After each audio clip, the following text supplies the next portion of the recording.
Thank you very much for the wonderful presentation. It made me feel really good. Anyway, why do we have to speak about Giuseppe Garibaldi? Because Giuseppe Garibaldi was the George Washington of Italy, and a little more in the sense that he brought the Italian um, state existence, but he did that in quite a few steps, not in just one civil war, or one war against England. It was a very complicated story about Giuseppe Garibaldi. He's an influential leader in global 19th century liberation movements because he did a lot more than unify Italy. That is why he's called the hero of two worlds. Uh, he's considered a fearless revolutionary leader. He's known for his military campaign across South America and Europe, not only Italy, by the way. He played a pivotal role in the Risorgimento, which is the unification of Italy and the national identity, and he remains a symbol of courage, unity, and democratic ideals in Italian and global history. Now, Giuseppe Garibaldi was born in Nizza, Nice, on July 4th, 1807. That means that we have an extra reason to celebrate July 4th. Besides the American independence, we have also Giuseppe Garibaldi's birthday. Now, that's very important if you're an Italian American. You have a double July 4th for us. That's the first thing. Now, the most important thing here is that he was born in Nice, where Nice was part of the French state. That means that it used to be part of the Savoy, which is the King of Savoy was the original, uh, let's say the original kingdom of Italy. It was not there. It was part of Piedmont, Savoy, and Sardinia. But during the French Revolution, the French invaded Nice and took it over. So Giuseppe Garibaldi was born French, theoretically, because 1807, it was still France. 8 years after, France gave back to the Savoy kingdom Nice. So he was born in France, but theoretically, but that was Italian land anyway. He began his career as a sailor. Now, everybody thinks of Garibaldi as a general on land, but he was a sailor when he was 15, and he became a ship captain by 25, which is quite young, by the way. And he went around, he traveled extensively, he gained exposure to liberal ideas by doing that. Now, he lived in Istanbul from 1828 to 1832. I became an instructor, teaching Italian, French, and mathematics in the Ottoman Empire. Now, let's not forget, his parents were not noble people, they were not rich people. His father was a fisherman, and here he is. He got enough education to teach Italian, French, and mathematics in a foreign country where obviously they did not speak Italian, Istanbul, Turkey, right? Okay, so in 1833, while serving in the Navy of Piedmont, Sardinia, so here it is, Piedmont, Sardinia is the kingdom of Savoy, let's put it that way. He met the followers of Giuseppe Mazzini. Mazzini's vision of a unified Republican Italy inspired Garibaldi to join the Young Italy. The Young Italy movement was called Giovine Italia and dedicate his life to Italian liberation. The Carbonari, a secret revolutionary society, influenced Garibaldi. Their ideals of liberty and nationalism shaped his early activism. In February 1834, he participated in a failed Mazzinian insurrection in Piedmont. He was sentenced to death, but escaped and sailed to South America, where he stayed in exile for 14 years. This event fueled his lifelong revolutionary activism. Now, here you see him on a horse fighting. Where was he fighting? He was fighting in Brazil. So when he went in exile, he did not go in exile and started reading books and, taking his time off. No, immediately he got involved into the problems of the Brazil of the time, which means that the state of Rio Grande, Brazil was a federation of states, so the state of Rio Grande was wanted to split from Brazil. They called it Ragamuffin War, by the way. But why did he want to split? He had all the rights to do so. The central government of Brazil was doing something that caused a lot of stress on the economic structure of Rio Grande. So Rio Grande wanted to split. Now, during this war, he met Ana Maria de Jesus Ribeiro da Silva, commonly known as Anita. She joined him aboard the ship Rio Pardo and fought alongside him at 2 battles. Now, he is a captain of a ship, okay, for Rio Grande, but he is fighting on land, as you can see from here. And you see something really weird. His troops are red shirts, okay? They always wore red shirts, and you're going to see later on why and how. Let me go back. I'm sorry. I go back one. Okay. I'm sorry. I missed. Yeah. Okay. In 1841, Garibaldi and Anita moved to Montevideo, Uruguay, where Garibaldi worked as a trader and schoolmaster. Now, that means that somehow there was a peace in Brazil. And it was due also to the way he brought the troops to fight against the central government of Brazil. And he had nothing else left to do in Brazil. So went to Uruguay now with this new woman. And the couple married the following year. They had 4 children.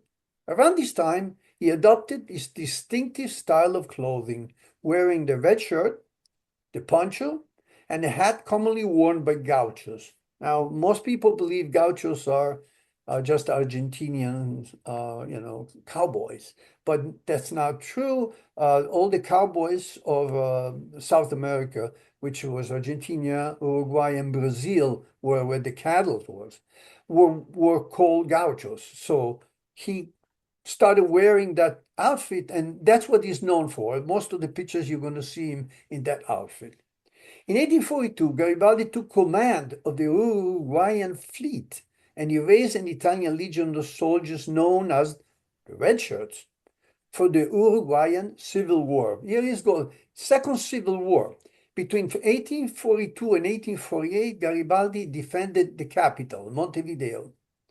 He's still celebrated now in Uruguay as an essential contributor to Uruguay's reconstitution. What happens at that time? There was a president, and somebody else declared that he was the president. Now the other person didn't win the election. We know these stories happen even nowadays. And he stood with the one that was the most logical, representative of the country, and that helped bring unification to Uruguay. Now, his role in the Ragamuffin War and the Italian Legion showcased strategic leadership and commitment to independence. So he is a ship captain.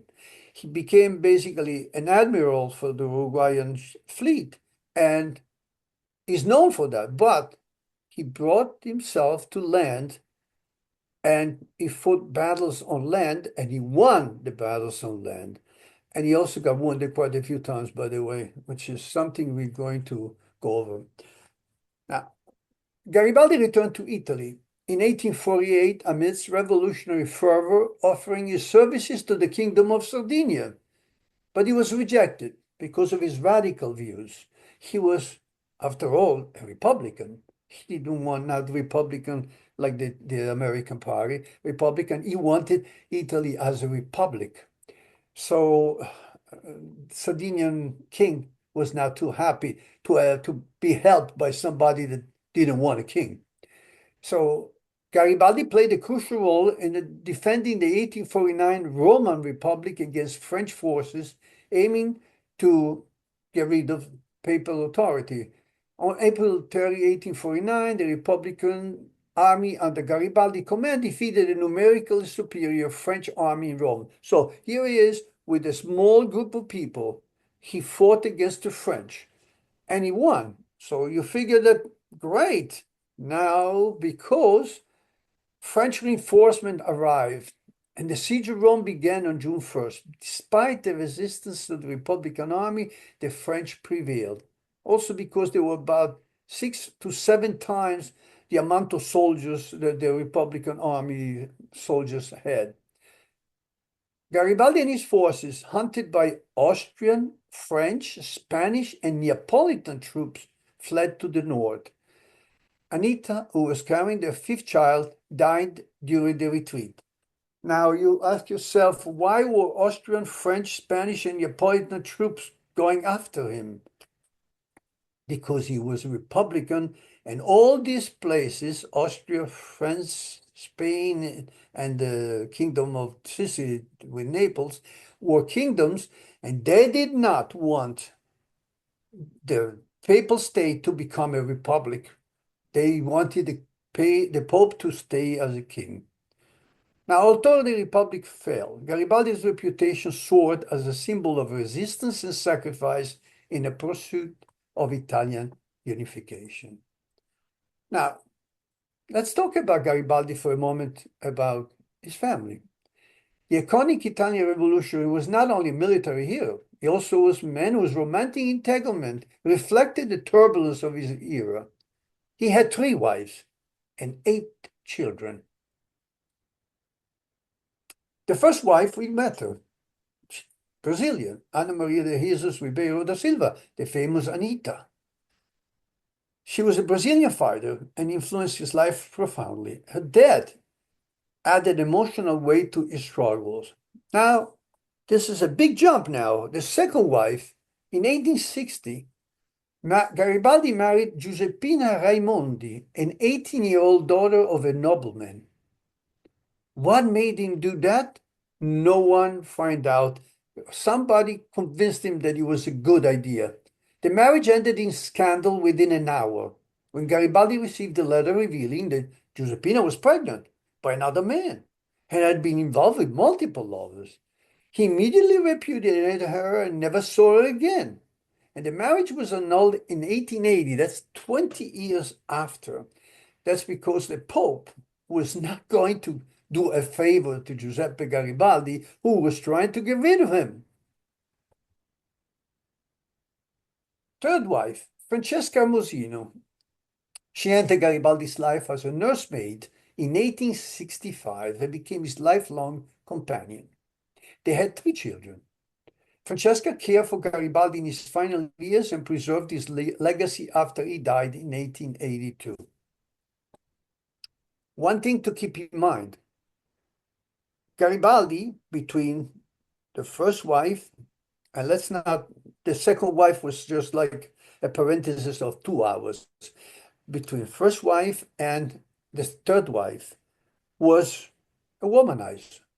Why was he a womanizer? Because he was always on the move. He was fighting all the time. And therefore, he was not in the same town or area for more than a day, 2 days, 3 days maximum. And women threw themselves at him because he was such a charming man. He was such an interesting character. It was like a movie star of today. So women did throw themselves at him, whether they were, the maids or the lady that washed the clothes or the noble women. He had a lot of affairs. But when he was married, he was faithful to his wife. He was a very serious man in that sense. After the retreat from Rome, Garibaldi came to New York, should I say, arriving on July 30, 1850. Antonio Meucci, who invented the telephone, employed Garibaldi in his candle factory in Staten Island. Now, this is a great thing for us New Yorkers, because Meucci's residence is now the site of the Garibaldi Meucci Museum, and it has a lot of interesting stuff that belonged to Garibaldi, besides having the model of the original telephone and all the other stories, because Meucci was a very interesting man in himself. Um, but we have this opportunity in the United States. Only it's here, right in New York. It's the Garibaldi Meucci Museum. So after you learn about Garibaldi, you certainly should see the Garibaldi Meucci Museum in Staten Island. In 1851, he left New York for Central America. He stopped first in Nicaragua. Here goes. Now, he was in Brazil, he was in Uruguay, he was in New York, and now he's in Nicaragua. A local Italian merchant gave him command of his ship in Peru. Now, he told him that, listen, I have a ship in Peru. I'd like you to do some trade with the Far East. Although to do that, he had to become a Peruvian citizen. So he did. So here it is. There's another strange factor in Garibaldi's life, is that he was a citizen of Peru, and obviously was born in France. He was a liberator in 3 other nations. In 1852, he sailed from Peru to Canton, China. Garibaldi brought the ship back to Peru via the Indian Ocean and the South Pacific, passing around the south coast of Australia. Okay, so we're talking about someone who's known for his land battle, and here he is, a ship captain. He goes all the way to basically following Thomas Cook, trail, following the south coast of Australia. And apparently he also went to Chile and brought the guano from Chile somewhere else in the Far East. So Garibaldi left New York for the last time in November 1953. Now, there's a reason. It's not that it was not only because he was uneasy to stay still, but it's because he returned to Italy. Using an inheritance from the death of his brother, he brought half of the Italian island of Caprera, north of Sardinia, devoting himself to agriculture. So he decided, listen, I'm done with the fighting. I'm going to become a farmer. Do you believe that could be possible? No.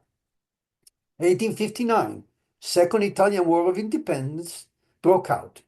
Garibaldi was appointed Major General and formed a volunteer force named the Hunters of the Alps, Cacciatori delle Alpi. Thenceforth, Garibaldi abandoned Mazzini's Republican ideal of the liberation of Italy, assuming that only the Sardinian monarchy could effectively achieve it. He and his volunteers won victories over the Austrians at Varese, Como, and other places. So here's a man who was, until now, and we're talking about, he was born in 1807. So we're talking about 1859. He was 52 years old. He finally became, or should I say, finally gave up the dream of a Republican Italy. He did that because every time he was in the land among the regular people, he realized that the people, he was ready for a republic, a group of people was ready for the republic, but the people that he met were not ready for a democracy, for a republic, because they were not formally educated to understand the value of the republic. Thenceforth, he abandoned Mazzini's Republican idea, assuming that only the Sardinian monarchy could effectively achieve it.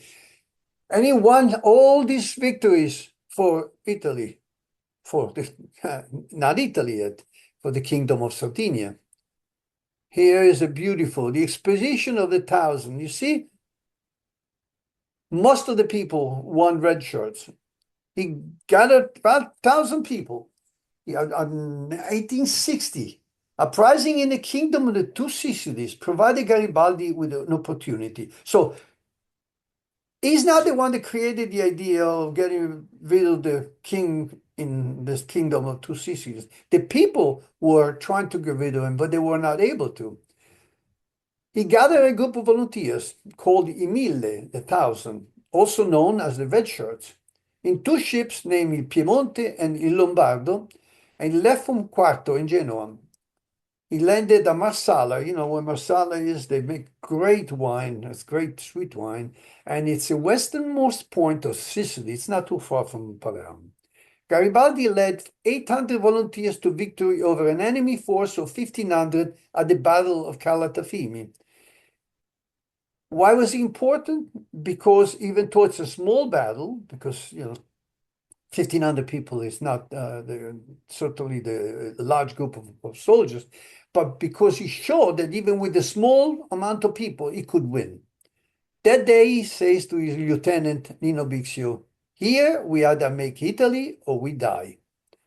Though small by comparison with the coming clashes at Palermo, Milazzo, Volturno, those are the main battles that he won later on, this battle was decisive in establishing Garibaldi's power on the island. Not only he established Garibaldi's power, but he also shown the local people that you could get rid of the soldiers of the Kingdom of Two Sicily. Having conquered Sicily, he crossed the Strait of Messina, now with the bridge that they keep on wanting to build, by the way. And those times to go across to Messina, you needed good ships. So I guess someone beside the Lombardo and Piemonte ships, somebody landed him other ships. I believe it was the British. He went and he marched north. The progress was met with more celebration of their resistance. The people were waiting for him. By September, he entered the capital city of Naples by train, not even by horse. So the kingdom had given up the hope of survival. And by October, the whole south of Italy was under his control, which means that from May 11th, 1860 to October 1860, he liberated all South Italy. That's a feat into itself. Okay, all these battles and all that. He did it with a small group of soldiers. Garibaldi, despite his dislike of royalty, did not like kings. He supported the Sardinian monarch Victor Emmanuel II, who he admired as a champion of Italian independence. In a famous meeting with Victor Emmanuel at Teano, Garibaldi greeted him as the king of Italy and shook his hand. A few days after, he retired to the rocky island of Caprera, refusing to accept any rewards for his services. So he basically liberated all Italy from Rome down and Sicily for just the sake of itself, of giving freedom to the Italian from whoever was ruling at the time. Now, why did he choose Victor Emmanuel II? Because he really felt that he was the only one that had enough contacts in Europe not to be attacked continuously if he formed a unified Italy. Didn't necessarily work out that way. This is a map of Italy at the time. Now you can see in the upper left corner, you see the Kingdom of Savoy, which was given to France in 1860, by the way. Isn't that fun? The Kingdom of Savoy, where all these originated, but the King of Italy decided when Italy was formed in 1861, actually, just before, he gave it to France. Why did he give it to France? We're going to go over that. Now, what you also see next to the Savoy, where it says Turin, that's Piedmont. And then you see to the left, Nice, which also was given back to France in 1860. Now, the King of Italy, before being a King of Italy, was the King of Savoy, and he owned Piedmont. It was the King of Sardinia, and he owned the Savoy and the Piedmont and the Nice area as his own property. So you're talking about different ways of looking. We always think, oh, king, king of everything. No, it was not king. It was the king of Sardinia. And strangely, he gave away basically the roots from which he came when he unified Italy. Now, what you see also is Lombardy in the middle, upper quarter. Lombardy was the biggest fight with the Austro-Hungarian Empire, the one that helped unify Italy in a sense at the time, because with that was Milan. Milan was the most important city beside Naples by the time in Rome. So we have the rest, which is purple. You see the purple part? Well, Parma, Modena, Bologna, Tuscany, they were all independent states, and they went along to become, they gave up, the local rulers gave up their rights to become part of Italy. And then from the middle part to down was the kingdom of the Two Sicilies, which was liberated by Garibaldi. In the middle, you see Rome, which was the papal state. And the problem with Garibaldi and the Pope goes back to the fact that papal states were not necessarily a very well-run kind of state. Pope at the time had too much to do with other stuff than ruling, a state and keep it in order. So Garibaldi victories were key to advancing Italian unification, overcoming regional division. By giving up southern Italy, Garibaldi enabled the king of Savoy to proclaim the Kingdom of Italy in 1861. Garibaldi bridged radical republicanism and pragmatic nationalism to forge a unified Italian identity. So he said, listen, we would like to be, a republic, but isn't it more important to be a nation? Italy should be a nation, right? At the outbreak of the Civil War, of the American Civil War, Garibaldi was a very popular figure, and he expressed interest in aiding the Union. He was offered a major general commission in the United States Army. He said that the only way in which he could render service, as he desired to do, to the cause of the United States was as a commander-in-chief of his forces, and that he would only go as such if they freed the slaves. Abraham Lincoln, though, was not ready yet to free the slaves. Politically, couldn't do it, and Garibaldi did not join the Union Army. Because of that, Garibaldi's request was that they had to free the slaves. Abraham Lincoln did that the year after, but at the time he was not ready. So we almost had Garibaldi running the Union forces in the United States. Being anti-papal and against the Pope, in June 1862, he sailed from Genoa to Palermo to gather volunteers for the impending campaign under the slogan, Roma o morte, Rome or death. Now, the Italian kingdom was not very happy about that. Division of Italian army was dispatched to stop him. The two forces met in Aspromonte in Calabria, in South Italy. The fighting ended quickly as Garibaldi forbade his men from returning fire on fellow subjects of the Kingdom of Italy. Garibaldi was wounded by a shot in the foot.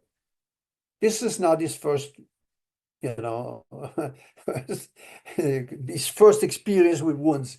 He was wounded quite a few times. And he was taken prisoner. He gave himself up. The episode was the origin of a famous Italian nursery rhyme, Garibaldi fu ferito. And we would say when we were young kids, we used to sing Garibaldi fu ferito in una gamba. And then he went on. And he was, it's one of the first nursery rhyme you learn when you're a small child in Italy. After he regained his health, the government released Garibaldi and let him return to Caprera. The question was, if you recollect at the beginning, he was trying to overthrow the king of Piedmont, right? So king of Sardinia. He had a death sentence on him. Was that death sentence ever commuted? No. When he met King Vittorio Emanuele II in Teano, just because he met with the Pope, sorry, with the king. Everything that was related to the death sentence just disappeared by itself. It was never commuted. He actually had a death sentence on him still, from the Kingdom of Sardinia, though. And this became Italy, so that sentence disappeared. Garibaldi took arms again in 1866, this time with the full support of the Italian government. The Austro-Prussian War had broken out, and Italy had allied with Prussia against the Austrian Empire. Why? Because the Austrians still had Venetia.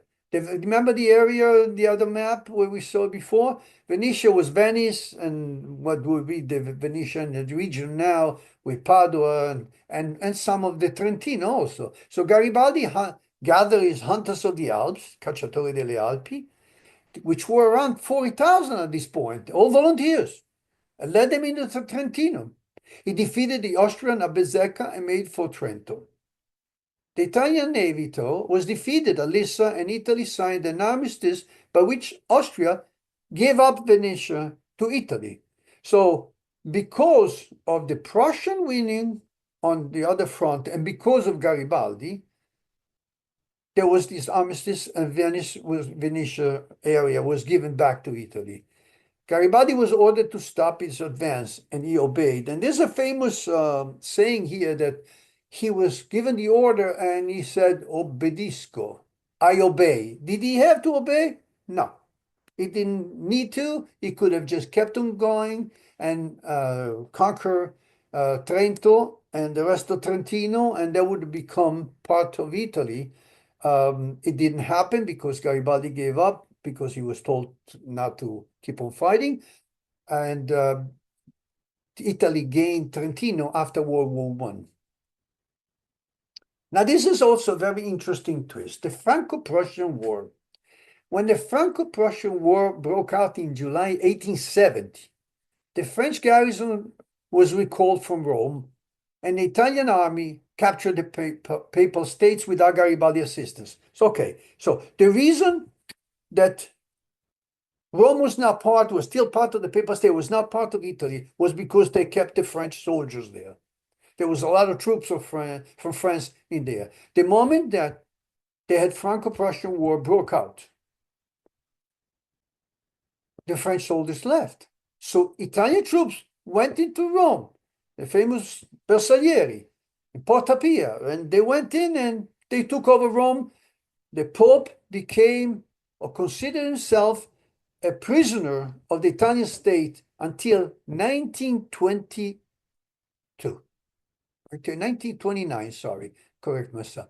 1929, when there was a pact with Mussolini that allowed him to have his own state, which is the Vatican. Now, Garibaldi went to France.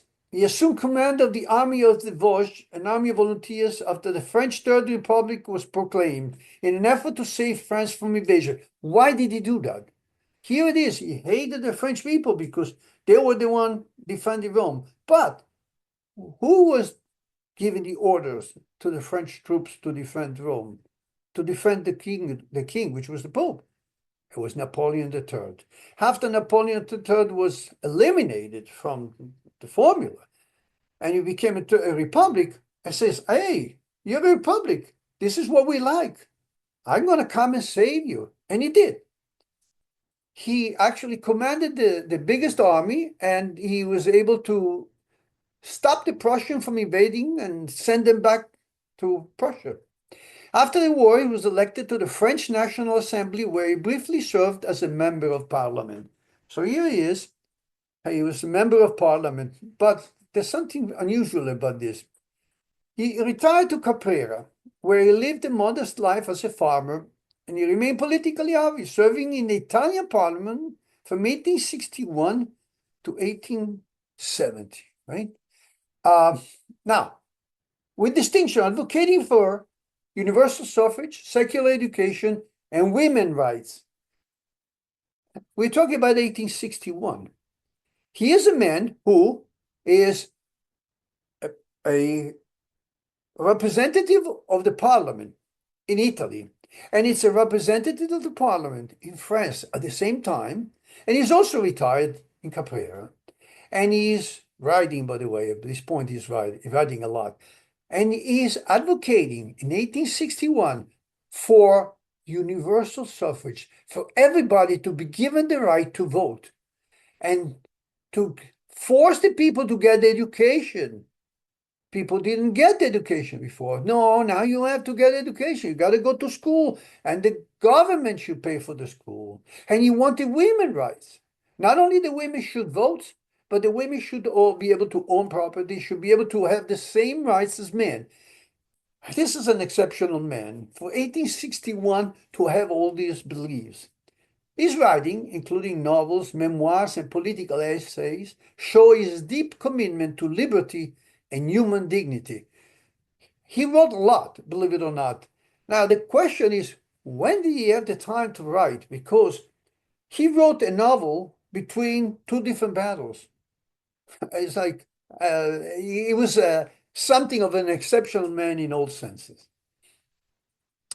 Garibaldi died in 1882, but his legacy continues. He is honored as a champion of freedom, a master of guerrilla warfare, and a visionary leader. Now, why was he a master of guerrilla warfare? They learned that in South America. When there was bigger troops, he made small groups that attacked on the road and then disappeared into the woods, into jungle there. Okay, so he was one of the founders of this system, and he was a visionary leader, and everybody followed him. That's why he was able to have 40,000 volunteers in the Hunters of the Alps. Can you imagine? You can get 40,000 volunteers to fight in a war? One man, that's it. Monuments to Garibaldi can be found not only in Italy, but throughout Europe and the Americas. By the way, in Italy, every city has a monument of Garibaldi. He's more represented than the kings. He's more represented than Dante Alighieri, who's the greatest man in literature in Italy, and is very respected by everyone throughout history. His life has inspired a generation of revolutionaries and Democrats, and his image remains a symbol of patriotism and unity. There he goes. So if people have questions, we have a character here that is so much more than what kids learn in school about history, and they learn about this great general. And here we find out that he was a sailor, he was a teacher, he was a writer. He had 3 wives, he had 8 kids. What happens with his kids? His kids fought with him in the army of the Vosges. His grandson was a liberator of Mexico. And if you go to Mexico City, there is a plaza, Peppino Garibaldi. Peppino, because he was also Giuseppe, but because he didn't want to be confused with his grandfather, he called himself Peppino. So there's Plaza Peppino Garibaldi in Mexico City. So Garibaldi brought a movement even among his family, but he brought a movement and a symbol of democracy started from him. Person that wanted the women to vote, a person that didn't want any slavery. So he was an exceptional man in all sense, a person that died with rheumatism, apparently, but he had so many wounds in his life. So he got shot so many times because he was not a general that stayed in the back of the troops. He was a general that stayed in the front of the troops. He always fought in the front, as you could see from the paintings. And when you're in the front, the chances are that you get shot. So anyway, I believe that Garibaldi was an exceptional man. I am very proud as an Italian because of him, but I'm also proud that we in New York have the Garibaldi Meucci Museum. And I suggest people really should go and visit that museum because it's a small house where Meucci used to live, and he had the candle factory next to it, and Garibaldi moved there, moved, he lived in a house with the military. So it's very interesting story there. And if anybody has questions, I'm be more than happy to answer right now. Anybody I interested in I asking questions? actually do. Is there a book that you recommend I mean, I'm sure there are many books out there, but is there a book that you recommend to learn more about in detail further of what you said? I This do not have any particular book in mind for Garibaldi. If you have young people and they want to learn about Meucci's telephone, there is a book that just came out by Francis Curcio, which touches all the points of why he was the inventor and should have been recognized as such. And that's interesting. And with Garibaldi, there's so many books on him. I don't have one specific. I touch a lot of them in my research, but I do not have one specific book in mind. Okay. Very interesting. Thank you. You work. So what Yes. made Italians feel Italian with all these states? What was it that made them feel that they were a larger community called Italy? Okay, well, the Italian Peninsula always identified themselves as Italians conceptually because they were different than anybody else to begin with, even though they were all this different group. But truthfully, when Italy was formed, I don't remember who said that. I believe it was Garibaldi said we got Italy. Now we have to make the Italians because uh, most people that wanted Italy unified was the educated people. The people that had to work every day, 12 hours, 14 hours, were not really concerned about politics. They were not concerned about the identity of Italian. In northern Italy, because of the Austro-Hungarians, um, it was slightly different. So there was a lot of people that were not well off, they were not that well educated, that joined the Carbonari because they just dislike the Austro-Hungarian presence in there. So they considered themselves Italian because of that. They were Italians, they spoke Italian.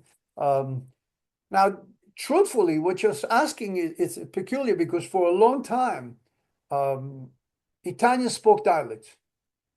As a matter of fact, the first king of Italy did not speak Italian properly. He spoke French and he spoke Piemontese, which is local dialect from Piedmont. So that was one of the reasons Garibaldi, as a congressman, wanted the government to start schools because if you don't teach the kids Italian, you're not going to have Italy.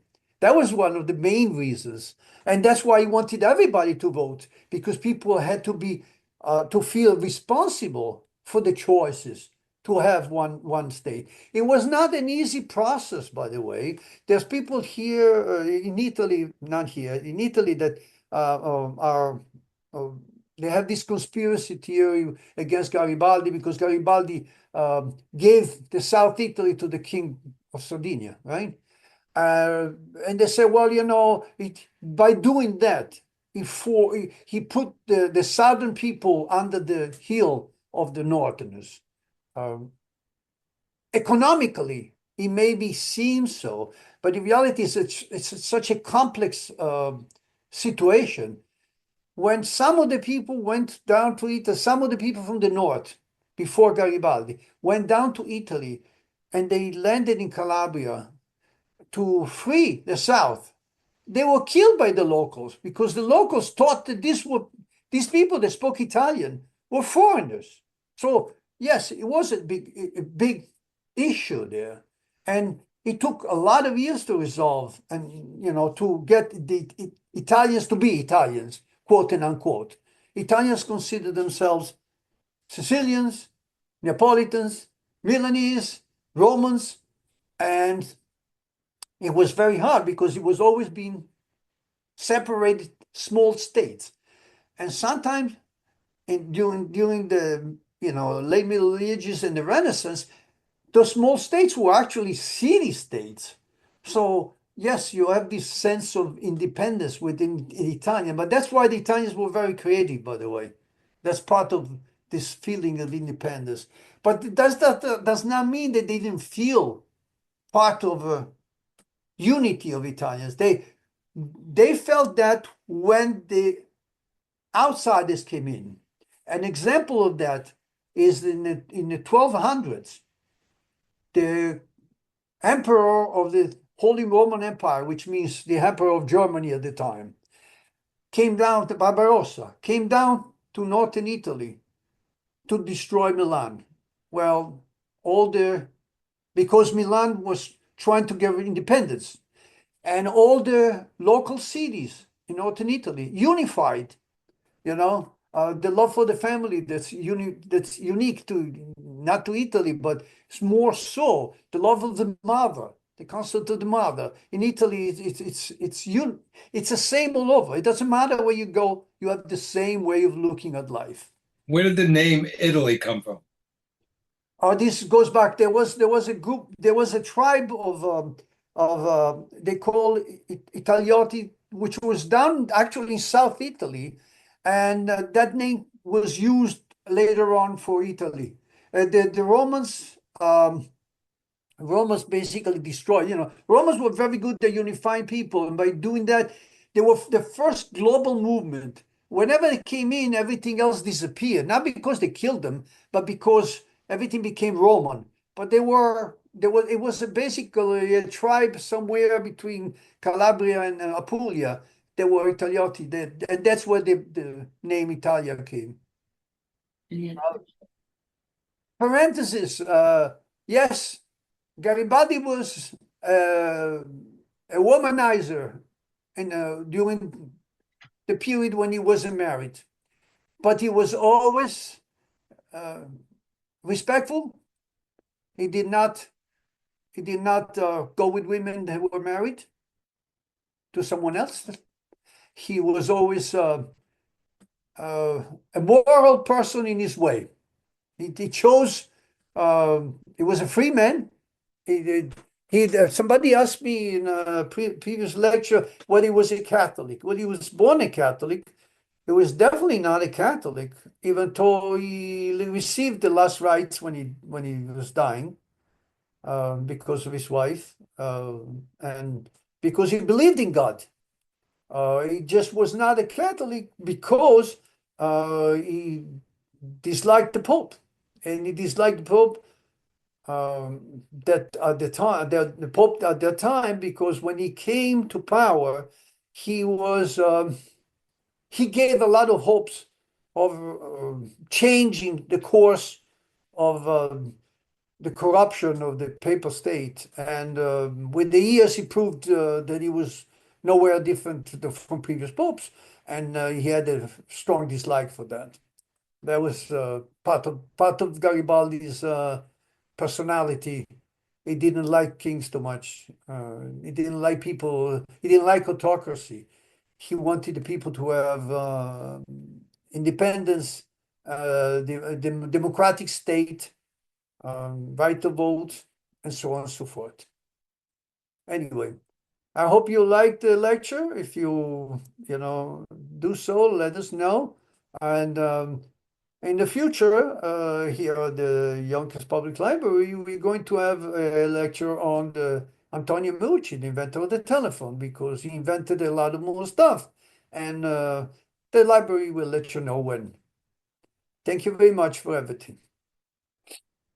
The one upper left here is The Dance of Color. That is a biography of my father's life.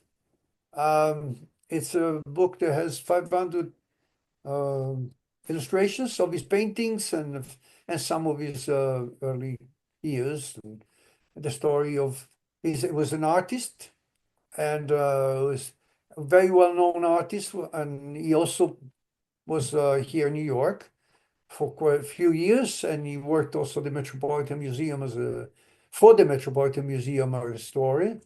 And I wrote this book. It took me 11 years to write this book because I did a lot of research and I had to find images that disappeared, the paintings, find some of the collectors and get the original pictures and so on and so forth. The next one is The World as an Impression, which is also about my father, but this is only about his work as a landscape artist and as an impressionist. He was an impressionist most of his painting life, but not only, he was also an expressionist that's why this Dance of Color book is very interesting because it covers all these changes and all these other qualities of the artist. So The World as an Impression is bilingual. It's in English and in Italian. So it's very interesting because he allows, if you want to use that as a teaching tool, he allows that, you can, it's a straight language, it's not complicated. The Desk of Color has certain parts which are more defined and more complicated explanation of his style. The World as an Impression is a straightforward book in that sense. The one in the middle is Caro Fantozzi, that's short stories by me in Italian. And then you have Federico Tosti, which is Poeta Anti-Regime, and that was my first book on Tosti, and it's all the poetry in Roman language, not in Italian, mostly in Roman language, some in Italian, most of them Roman language, by Federico Tosti, a famous poet who also happens to be the father of a friend of mine. He died at 104, and I met him at 100. So I had the opportunity to stay with him for a week at his house. I was very interested by what he did. And this poetry had disappeared because he was against the regime of the fascists. But because of certain circumstances, he could not physically do anything against it. But he wrote. And he used to write his poems and hide them on a mountain, under a rock. And that's a very interesting concept into itself. Why is it interesting? Because he loved the mountain, and that's what the next book is, Federico Tosti La Montagna. He's considered the poet of the mountain. He wrote mostly in Roman language, some in Italian, but mostly in Roman language. And he wrote mostly about the mountain. And I took his 9 books, and out of the poetry of the 9 books, and a couple of short stories about mountains, I took all the mountain poems and the short stories about the mountains and collected them here with explanations and commentaries and so on and so forth. The last book to the right is my poetry book, Sunny Days and Sleepless Night, and it's my poetry in Italian and then translated to English, and my poetry in English and then translated into Italian. It's concept there. There's also more books that I did, but these are some of my books. Cimbellino, Colomba, and Donna Flor are 3 of the 4 books which are libretti of operas by Niccolò van Westerhout, who's an Italian. The name doesn't look, Niccolò van Westerhout is a Dutch name, but he was an Italian from Mola di Bari, actually, in Italy, And we were able to get the original libretti and correct them because there was mistakes in them. So correct them and translate them also. So we have the opportunity here to offer students of music to use the original libretti when they listen to the opera. To the right of that, the Fisto narrative, the 3 books on the right bottom are 3 anthologies of Italian-American writers in the United States. They are short stories, because a lot of anthologies are poetry. I felt that we had a need for short stories of Italian-Americans, by Italian-Americans, and I curated these three on my own, and I loved it. I met a lot of people through these short stories, and I believe that they're great short stories. So if you have an opportunity, you should inquire in that. They're found at the libraries in Westchester, and I hope soon in other libraries. And on the bottom, you have LideaMagazine.com, which is our magazine, and Opera My Love, which is one of my other magazines. I appreciate your interest in my activities. I also just finished translating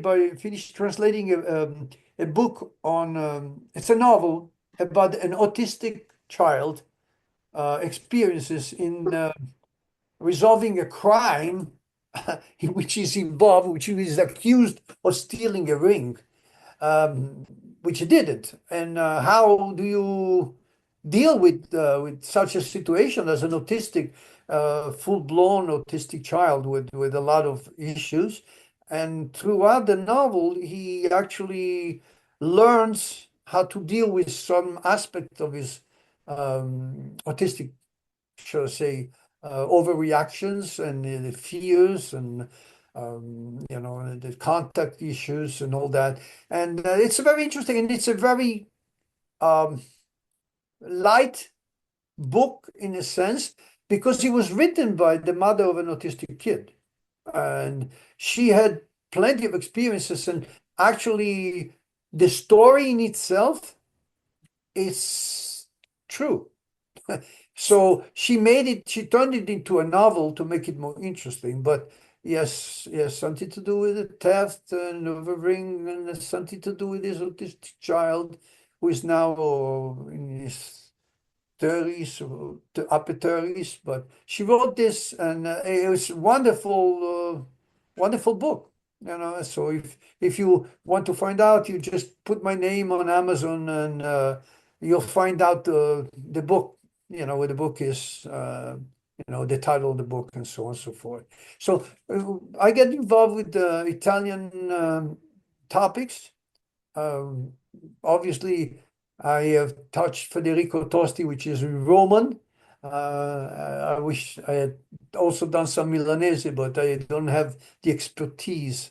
Roman is so much an easier language to deal with, by the way, than Milanese. Milanese is a hard language.